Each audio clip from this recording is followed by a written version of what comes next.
یہ کہانی ہے ایک چوہے اور ایک شیر کی جو کہ ایک جنگل میں رہتے تھے۔ جنگل کا ماحول بہت ہی خوشنما تھا، پرندے گانے گاتے تھے، درختوں پر پھولوں کی خوشبو محسوس ہوتی تھی اور سب جانور ایک دوسرے کے ساتھ دوستانہ گزر کر بات چیت کرتے رہتے تھے۔ چوہا روزانہ اپنے پیارے دوستوں کے ساتھ وقت گزارتا اور کھیلتا تھا۔ وہ جنگل کے ہر کونے میں دوڑتا پھرتا اور نئے دوست بناتا۔ اس کی خوشی دیکھ کر دوسرے جانور بھی متاثر ہوتے اور اس کے ساتھ وقت گزارنے لگتے۔ ایک دن چوہے کے دوستوں نے ایک بڑی تقریب منعقد کی جس میں تمام جانور شرکت کرنے والے تھے۔ چوہا بھی اس تقریب میں شرکت کرنے کا ارادہ کرتا ہے، لیکن اس کا دل مغروری سے بھر گیا تھا۔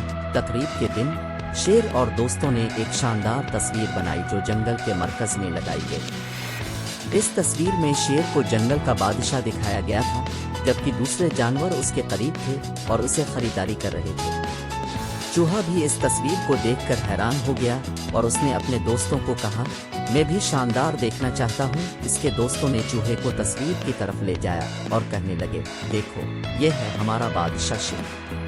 چوہے نے تصویر دیکھ کر اپنی خود پر اعتماد کھو دیا اور وہ سوچنے لگا کہ میں بھی شاندار بن سکتا ہوں، مجھ میں بھی بادشاہی کی صفات ہے۔ اس کے بعد چوہے نے شیر کے پاس جا کر اپنی خواہش کا اظہار کیا کہ وہ بھی بادشاہی کا عنوان حاصل کرنا چاہتا ہے۔ شیر نے چوہے کی خواہش سن کر مسکرا کر کہا، بچوں، میں تمہیں ایک مشکل کام دینا چاہتا ہوں تاکہ تمہیں بادشاہی کی حقیقت معلوم ہو۔ شیر نے چوہے کو جنگل کے باغ میں جا کر ایک بڑی پتھر کی تصویر دکھائی جو کہ اونٹ کو اٹھانے کی کوشش کر رہا تھا۔ شیر نے کہا، تمہیں اس پتھر کو اٹھانے کی کوشش کرنی ہے اور اگر تم نے یہ کام کامیابی سے کیا تو میں تمہیں بادشاہی کا عنوان دوں گا۔ چوہے نے حوصلہ کیا اور بڑے ہمت سے پتھر کو اٹھانے کی کوشش کی، لیکن وہ ناکام رہا۔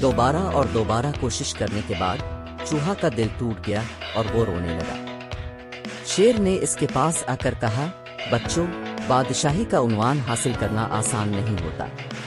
بادشاہ بننے کے لیے محنت، توانائی اور صبر کی ضرورت ہوتی ہے۔ تم نے یہاں تک کوشش کی، لیکن تمہیں اب بھی بہت کچھ سیکھنا باقی ہے۔ چوہے نے شیر کی باتوں سے سبق سیکھا اور اپنی غریبی اور مغروری کو پہچانا۔ اس کے بعد وہ اپنی محنت، توانائی اور صبر کی مدد سے مہارتوں میں اضافہ کرنے لگا۔ وقت گزرتا گیا اور چوہے کی محنت نے ان کے مقام کو بلند کیا۔ اختتامی طور پر چوہا شیر کے دیے گئے اہم سبق کو سمجھ گیا کہ بادشاہ بننے کے لیے خود کو پرکھنا اور اپنی مغروری کو دور کرنا ضروری ہوتا ہے۔ اب وہ شیر کے ساتھ دوستانہ رشتے بنا رہا تھا اور جنگل کی دوسرے جانوروں کے لیے ایک مثال بن چکا تھا۔ سبق: اس کہانی سے ہمیں یہ سبق ملتا ہے کہ غرور اور مغروری ہمیں کامیابی سے دور رکھتے ہیں، جبکہ محنت، توانائی اور صبر کامیابی کی کلیدیں ہیں۔